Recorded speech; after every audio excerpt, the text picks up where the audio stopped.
one of the things you mentioned about Bouchercon was that you were reading one of my books when you killed the biggest deer of your life. Could you give me that story? Could you explain that? We just barely I touched did. on it. It was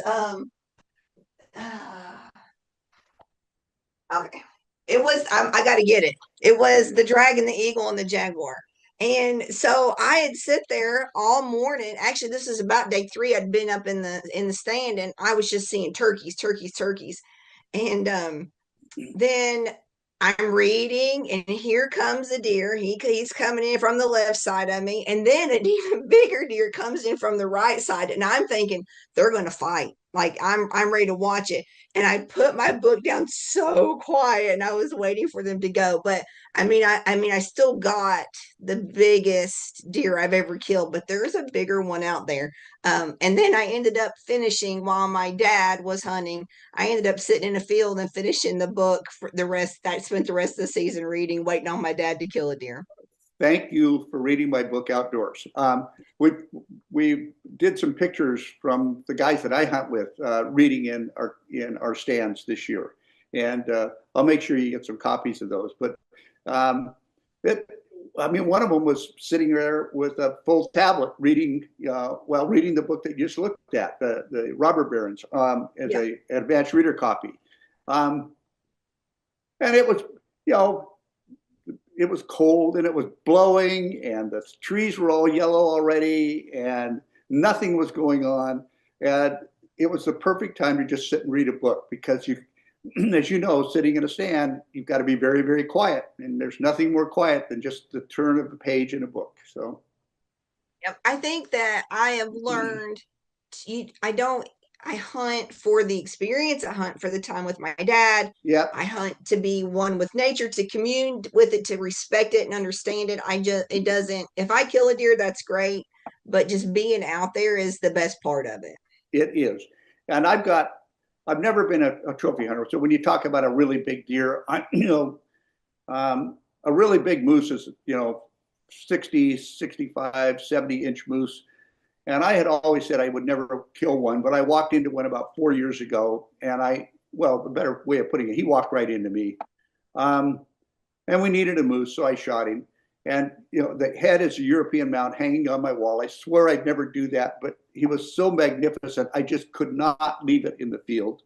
Um, but since then, when I go hunting, I get up in the morning and I walk out of the cabin and I put 3 rounds in the magazine of my rifle, and then I put the rifle over my shoulder and pray that I don't have to clean it at the end of a hunting season because somebody else gets to do all the shooting.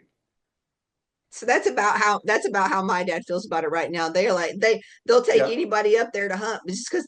But now they've got me to clean them, so they don't have to. Well, you were well trained. Yeah. Well, that's when does your season start for you this year?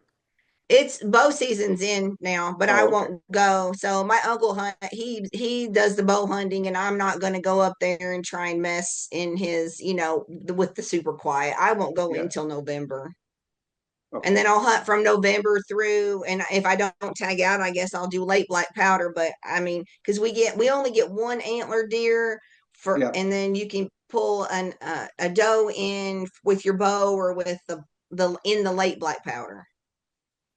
Well, I wish you a great deal of luck this year, and I'm sure that it'll be a great hunt, especially if you don't have to kill anything. I was so excited to see you in New Orleans. I Yeah. just wanted to get straight to you and show you a picture of my deer. I was so proud. That was a great deer. Well, you were on a dead run, so we didn't get much of it. I didn't get much of the story, just a little bit of it. So, Yeah, no, I'm always on a dead run. yeah. Well, this year I hunted for the first time with my grandson, and that was a kick.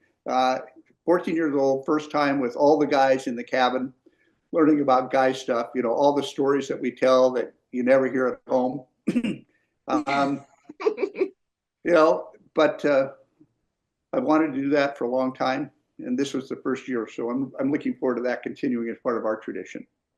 You know how you said about getting a glass of wine, and that's the best part of going. So and for us, it's always the snacks, like I get a phone call from, my dad or my uncle. Hey, you making soup? You putting soup in the thermoses, or you making cookies to pack up there? Like they always want to know what I'm making. So like the eating part that goes along with it and the fellowship is way better than anything else. Absolutely the truth. Well, we have a fire pit with a barbecue on one side of it and a big barrel that we burn logs in on the other, and benches all the way around it. And we sit there at night and watch the stars come out, and or if the weather's horrid, just run out and barbecue something and bring it back in the cabin. But my favorite nights are sitting around that barrel with a roaring fire and just talking about the world, not necessarily about hunting, just about the world and what's going right. And because it's really hard to have something going wrong in that environment.